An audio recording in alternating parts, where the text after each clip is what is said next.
বন্ধুরা আজকে আমাদের পাড়ায় ছিল কিন্তু ঠান্ডা উপোস। দেখতে পাচ্ছ থালা ভর্তি ভর্তি কিন্তু পান্তা ভাত, চারিদিকে কিন্তু পান্তা ভাত ভরে রেখে দিয়েছে।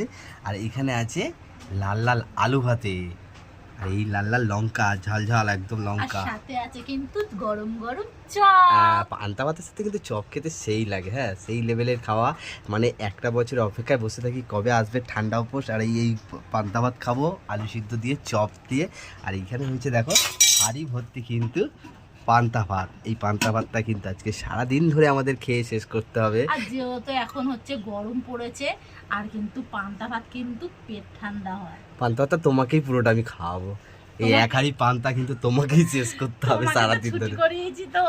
ও আমি ছুটি করেছি পান্তা ভাত খাবো সারাদিন বসে না। অ্যাকচুয়ালি পান্তা ভাত খাওয়া ভালো, গরমকালে পেট ঠান্ডা। আর এই একটা বছর অপেক্ষায় থাকিও আমরা যে কবে ঠান্ডা উপোসটা আসবে। আর এইভাবে ঝাল ঝাল করে আলু ভাতে মাখা হবে, গরম গরম চপ থাকবে সাথে, লঙ্কা ভাজা, এদিকে পান্তা ভাত। ও সেই খাওয়া। যদি খাও তো চলে এসো, তো তোমাদের জন্য কিন্তু এক হাঁড়ি ভাত আছে, সবাই চলে এসো। আমার যত ভালোবাসার প্রিয় মানুষরা আছে সবাই চলে এসো, একসাথে আমরা পান্তা ভাত খাই। চলো তা আমরা এখানে রেডি করতে থাকি, তোমরা তাড়াতাড়ি করে রেডি হয়ে চলে এসো।